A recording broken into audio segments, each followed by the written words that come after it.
The one question everybody's asking, why is this engine so legendary? That's what we're here today to answer. Most reliable, four cylinder. And good for rebuilds and making it have power. She's pissing. She pissing. Today we're gonna figure out why this thing is so reliable. Yeah, somebody crashed this car that was attached to this engine. This engine doesn't have any problems on its own, except for the mechanics at the junkyard. It looks like they left it open. Water in it. Yes, the water got a little in the cylinder, so hopefully we can just clean it up, get everything back together nice and fresh.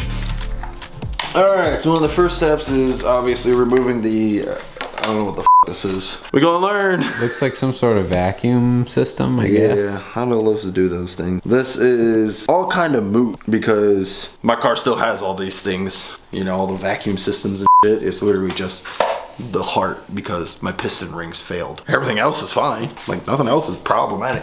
Even right now, I checked it out the other day. Car still starts up, no problem. Starts right up. Just won't like drive. Yeah, as soon as I started to give it a little gas, it's just like it's like I'm a f***ing seizure. All right, so it looks like this whole hard line that is connected to this is also connected down here. It should be removable. All right, yep. Let's get that out. I gave us more flat. Ooh, the O-rings. Ooh. There's a lot of crust. Well, all right, cool. I don't. What even is this? Is this for coolant? Ooh. Ooh. Yeah, popped right on out. Someone say put bigger injectors. Say yes. What is this? Free tool! Free tool! What the hell? Hell yeah! A random adapter. A snap-on adapter. Free tool, buddy. Free. Alright, I have to figure out how we're gonna get off all the bolts for the manifold or the plenum, whatever it's called.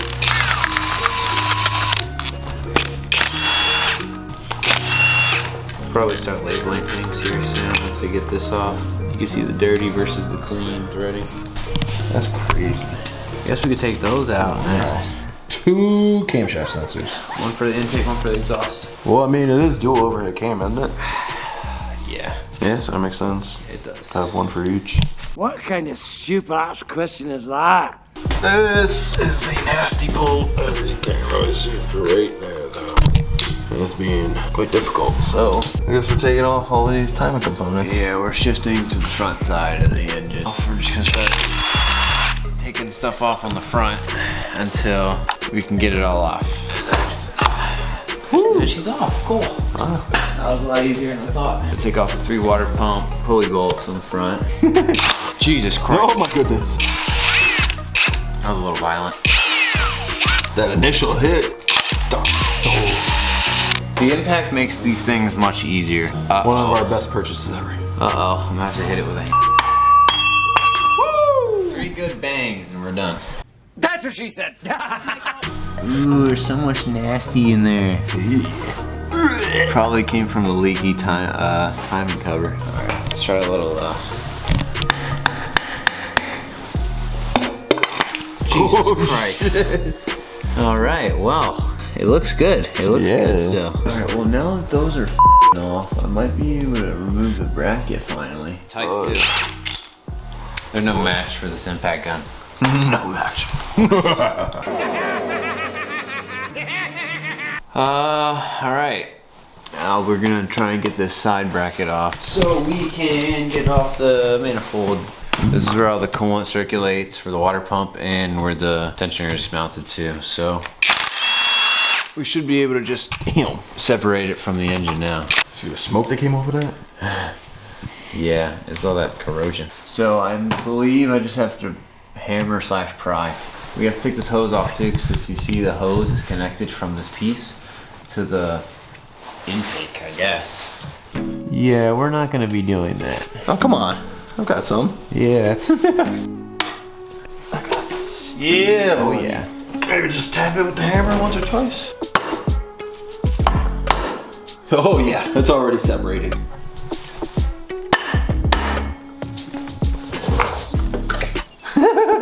Shit just came right off, bro. There it goes. Yeah, that's where all the coolant pumps through. That's crazy. A little bit of rusty in there. The water pump housing still looks really good. Yeah, it does. Just needs new gaskets and all the way. O-ring. Yeah. Place that shit. Ooh. I'll take that off your hands, buddy. Oh my gosh, just look at this thing. Like, there's almost nothing left to it now. It's just bare. It's That's pretty little- naked.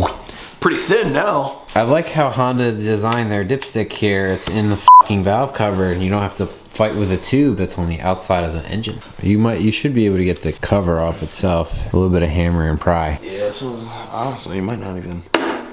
Seems like so far we've just been able to get away with tapping shit. Yeah, buddy. Of course, the tapping shit works. Oh my gosh. Shit. There it is. That smells so bad.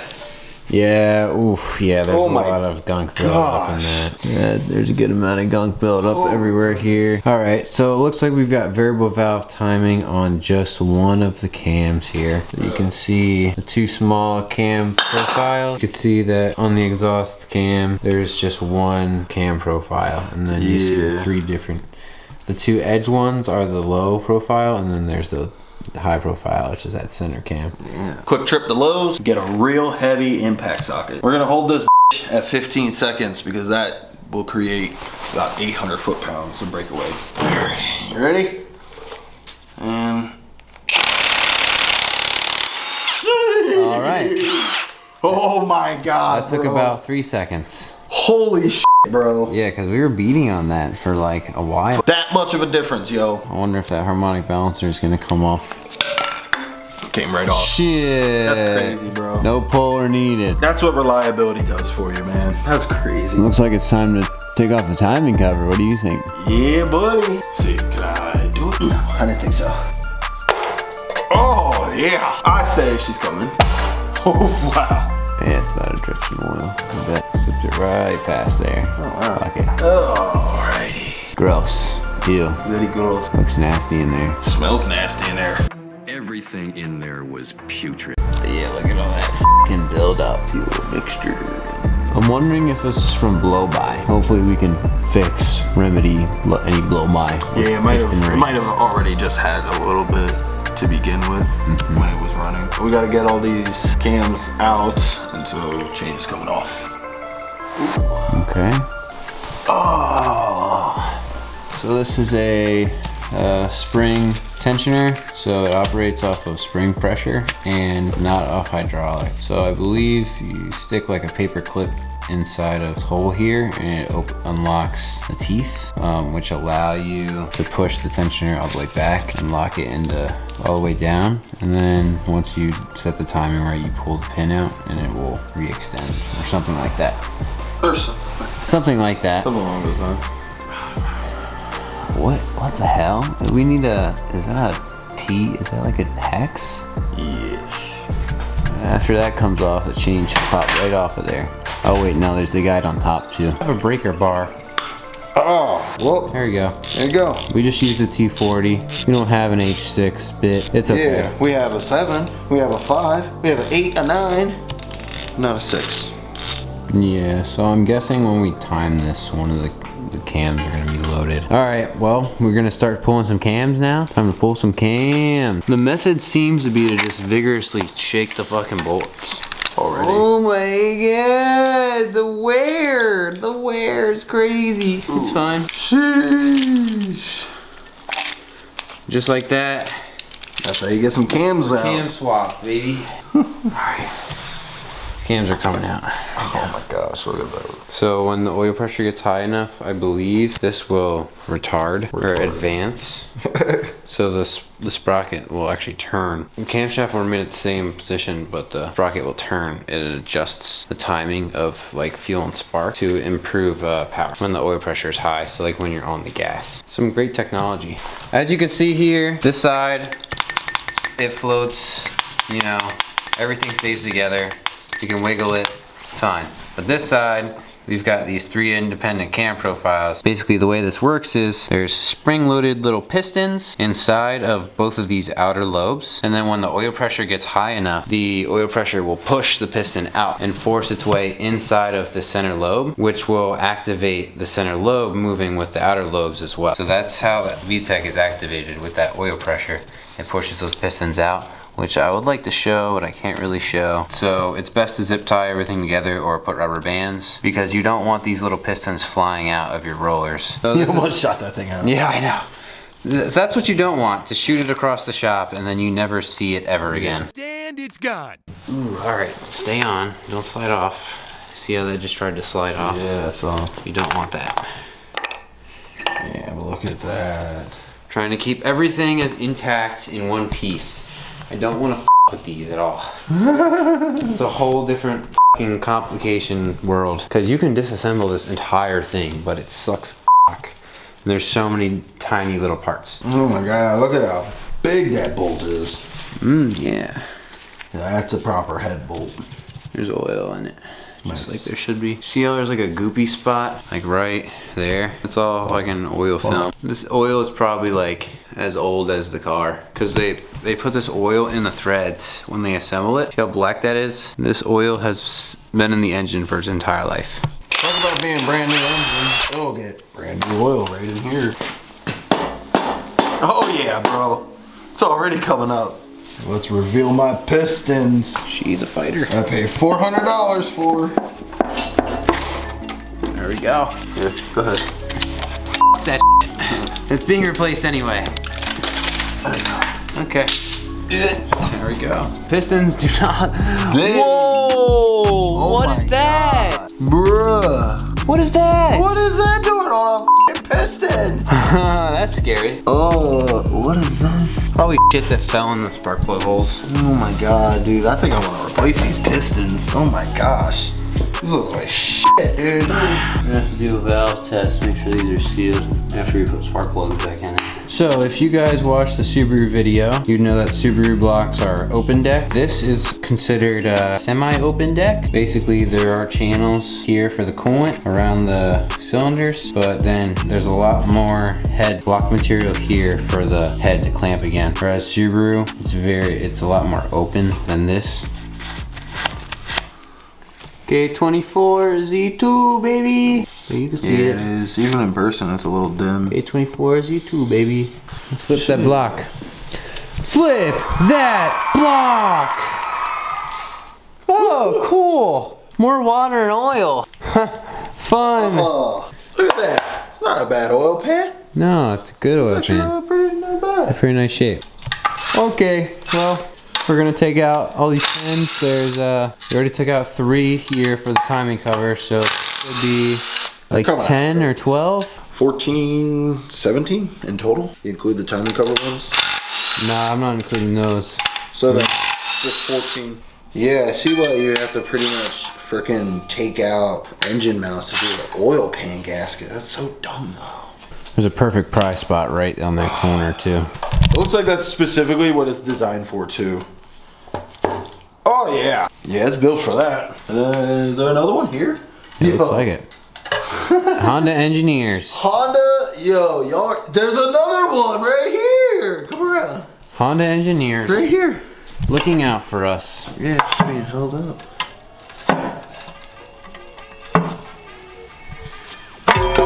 Oh, Jesus. there she goes. Woo! She went.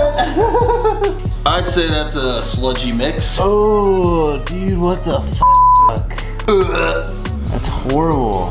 The oil pan itself looks fine though. Okay, so Tony is going ahead and loosened all 5 of our oil pump bolts, and it should just come off now. Yeah, there you go. There we go. Heavy, isn't it? Yeah, it is. Oil pump removed. That's a crazy oil pump. Mm-hmm. Big boy. This doesn't look that bad, to be honest. Have to pry that too. Oh, pry bar. Wait.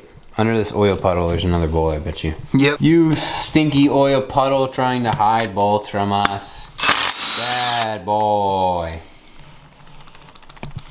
Ew. Honda Engineers.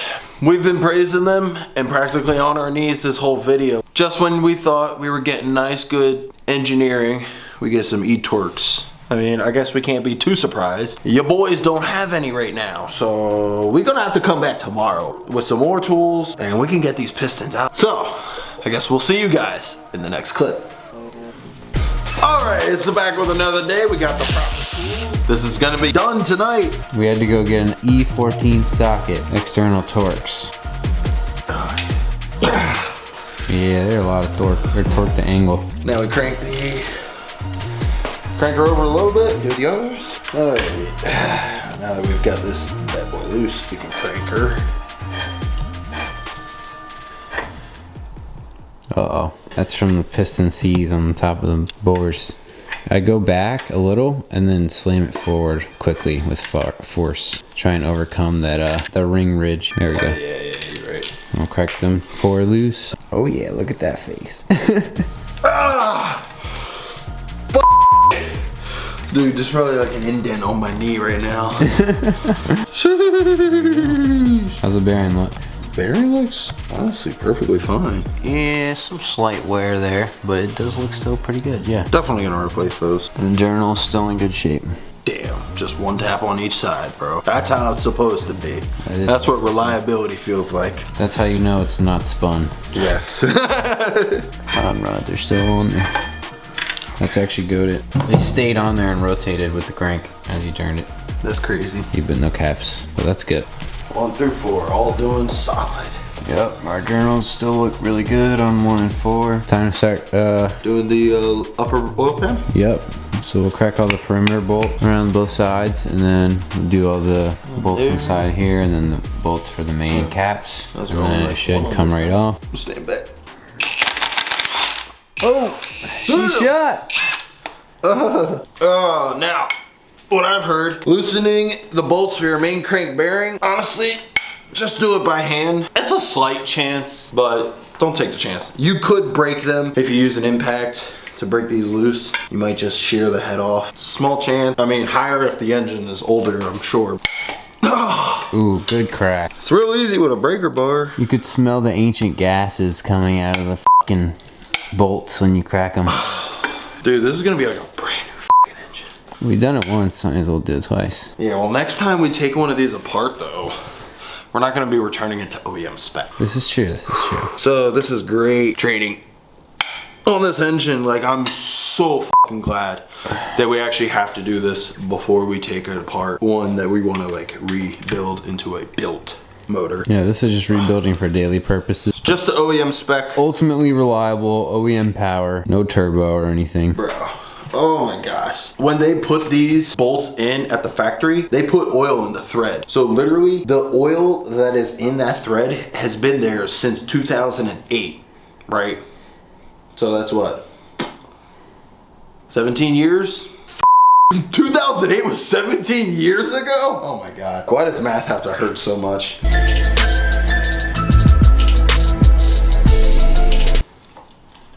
Oh yeah, she's coming off. Yo, Honda, thank you, man. Every single thing we've had to pry on this engine so far has a pry location.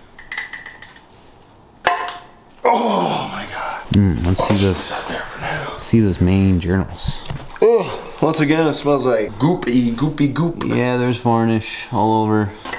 Oh shit. Nope. Alright. Look at that fucking crank, baby. It's a heavy crank. God. I mean, I see why the stock internals can handle so much power. So this is the thrust, which would live right here. But it's a 3-piece, which is weird as shit. Usually the thrust bearing, it would be connected at all one piece. It looks like this. This is a 3-piece thrust. It's kind of weird. Never seen that before. Scratching on the rear of the connecting rod surface. Oh. It's not terrible, I guess. I mean, this engine had... It was like 120. Maybe I'm tripping. Yes, 120,000 miles. So I mean, it's still not a brand new engine. The weird thing is the wear on the bearing is only on the back. There's no wearing on the front by the crank, but well, there is, but it's more on the back on the actual rod. Yeah, pistons look like shit. Yeah. But everything else is good.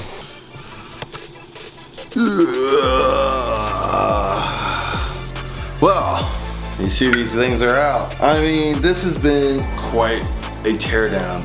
Not quite like the Subarus, This is definitely still a 4, but I mean, I'm loving this thing. These connecting rods seem just perfectly fine. The pistons, not so much. They look like they have seen quite their fair share of wear and tear, especially on that top side. God damn. Yeah, the side we're just gonna get new ones. Pop side these. skirts don't look great either. They look all on the sides. Carbon buildup all over. So, new pistons, put them on the connecting rods, slot these in, and we'll get onto this rebuild. Stay tuned, guys. If you love this type of content, please stick around. We're gonna be rebuilding this into a new, better daily. And then after that, the one that's in there is going to be going into a one-of-one kit car that we're looking to build. Stay tuned, subscribe, and like this video. Comment down below what you think. Did we miss anything? Do you have any questions? If you have any, we could probably answer them on video that we'll be making soon to rebuild this engine and get her in the car. Time is ticking. Let's get on with it. Yeah, legend status, ask about the name. I've been putting in work, collecting the fame. Up in the stat while they watching the 10 in the game. Either you in it or just a critic, man, we ain't the same. I'm focused on